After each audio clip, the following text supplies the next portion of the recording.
नमस्कार दोस्तों, मैं नवनीत एक बार फिर से आपका स्वागत करता हूं मेरे YouTube चैनल मेडिसिन ज्ञान में।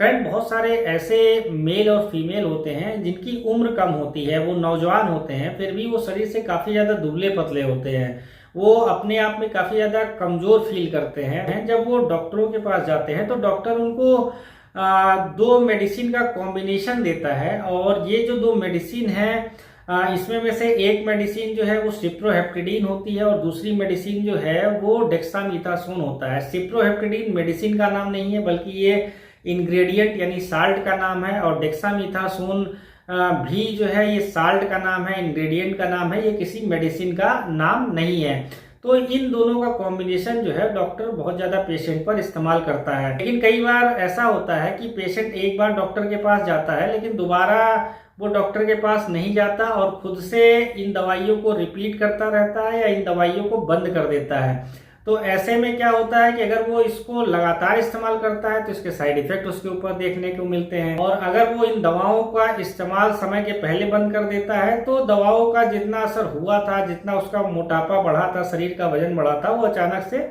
कम हो जाता है। तो फ्रेंड, आज की इस वीडियो में हम इसी चीज को लेकर डिटेल में बात करेंगे कि एक बार अगर ये कॉम्बिनेशन जो है वो स्टार्ट हुआ तो उसको किस तरह से इस्तेमाल करना चाहिए, उसकी डोज क्या होती है, ड्यूरेशन क्या होता है, इन मेडिसिन के साथ में और कौन सी सपोर्टिव मेडिसिन जो है वो डॉक्टर जो है पेशेंट को लिखता है, उनका इस्तेमाल कितने दिनों तक करना चाहिए, इन मेडिसिन के साथ में खाने पीने में ऐसा कौन सा बदलाव करना चाहिए कि जब इन मेडिसिन का इस्तेमाल बंद भी किया जाए उसके साथ भी जो है वो शरीर का वजन कम ना होने पाए। तो आज की इस वीडियो में इसी चीज को लेकर हम डिटेल में बात करेंगे।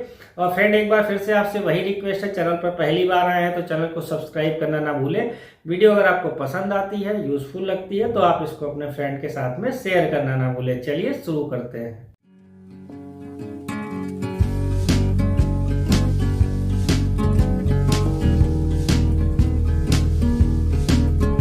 18 साल से लेके 50 साल तक के जो मेल और फीमेल होते हैं, अगर वो काफ़ी ज़्यादा दुबले पतले होते हैं, उनका वजन काफ़ी ज़्यादा कम होता है, तो डॉक्टर उनको दो मेडिसिन का कॉम्बिनेशन लिखता है। जैसा मैंने पहले ही वीडियो में बताया है कि उसमें जो पहली मेडिसिन है वो सिप्रोहेप्टेडीन होती है।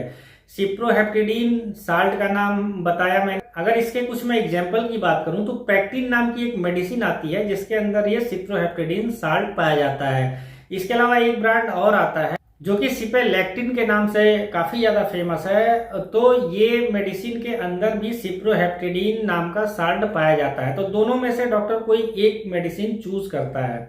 अब इस मेडिसिन के साथ में डॉक्टर जो है डेक्सामीथासोन लिखता है। डेक्सामीथासोन साल्ट का नाम है। अगर इसमें मैं कुछ मेडिसिन के फेमस नाम बताऊं तो डेक्सोना नाम की एक मेडिसिन आती है जिसके अंदर डेक्सामीथासोन पाया जाता है, या डेकेडान नाम की एक मेडिसिन आती है, इसके अंदर भी डेक्सामीथासोन पाया जाता है। तो डॉक्टर या तो पैक्टिन के साथ में डेक्सोना लिख सकता है या सिपेलैक्सिन के साथ में जो है डेकडान नाम की मेडिसिन लिख सकता है। ये कॉम्बिनेशन जो है जनरली डॉक्टर जो है पेशेंट को लिखते हैं। अब अगर सिप्रोहेप्टेडीन की बात करें तो ये एंटीहिस्टामिनिक मेडिसिन होती है। इसको जब पेशेंट लेना शुरू करता है तो उसकी जो है भूख बढ़ने शुरू हो जाती है।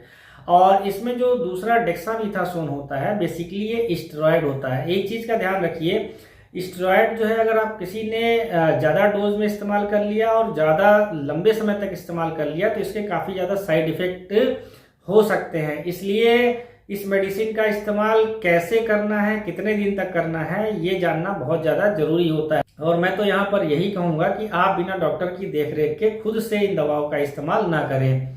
अब अगर किसी का वजन काफ़ी ज़्यादा कम है तो डॉक्टर उनको पैक्टिन के साथ में डेक्सोना नाम की टैबलेट लिखता है। तो इसमें जो पैक्टिन है उसको दिन में 2 बार लेना होता है खाना खाने के बाद में, और जो डेक्सोना यानी डेक्सामीथासोन जिस भी मेडिसिन के अंदर पाया जाता है उसको भी दिन में 2 बार खाना खाने के बाद में लेना होता है। अब अगर पर्टिकुलर मैं डेक्सोना की बात करूं तो डेक्सोना जो है ये 15-20 दिन तक ही इस्तेमाल करना होता है। उसके बाद फिर डेक्सोना नाम की जो मेडिसिन है या डेक्सामीथासोन जिस मेडिसिन के अंदर पाया जाता है उसको बंद कर देना होता है, उसका और आगे इस्तेमाल नहीं करना होता।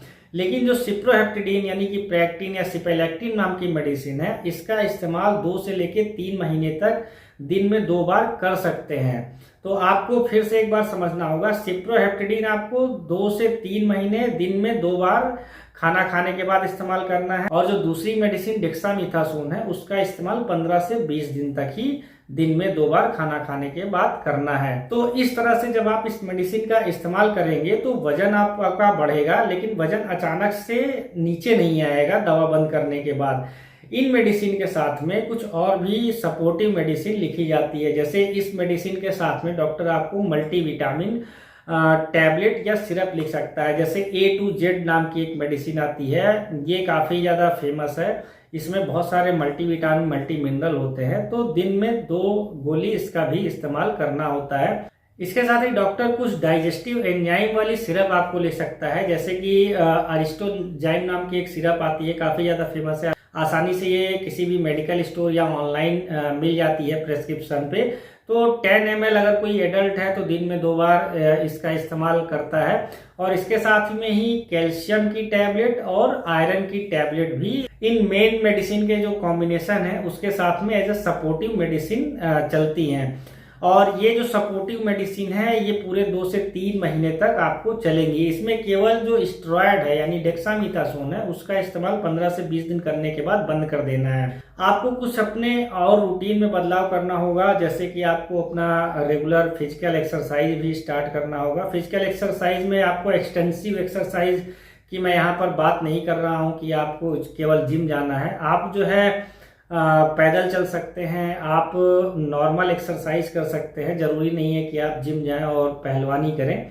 आप अपना रूटीन जो है थोड़ा सा चेंज करेंगे तो भी आपको काफ़ी ज़्यादा बदलाव देखने को मिलेगा। इसके साथ ही आप कुछ ऐसी चीज़ें खाना शुरू करिए जिसमें प्रोटीन की मात्रा और कार्बोहाइड्रेट की मात्रा काफ़ी ज़्यादा हो। जैसे आप दूध दही से बनी चीज़ें काफ़ी ज़्यादा इस्तेमाल कर सकते हैं। इसमें जैसे पनीर है वो आप काफ़ी ज़्यादा इस्तेमाल कर सकते हैं, छाछ है, दूध है, दही है, ये सारी चीज़ें आप इस्तेमाल कर सकते हैं। इसके अलावा चावल, केले, अगर आप अंडे खाते हो तो अंडे, तो इस तरह की जो चीज़ें हैं इनमें कार्बोहाइड्रेट और प्रोटीन भर भर के भरा होता है, तो आप इनका भी दवाओं के साथ में रेगुलर इस्तेमाल कीजिए और आप देखेंगे कि आपका वजन तो बढ़ेगा लेकिन वजन फिर जो है कम नहीं होगा। वो वजन जो बढ़ेगा वो परमानेंट होगा। तो फ्रेंड, इससे रिलेटेड कुछ और भी क्वेरी अगर आपके मन में चल रही हो तो आप मेरे कमेंट बॉक्स में कमेंट करके मुझसे पूछ सकते हैं। आपका बहुत बहुत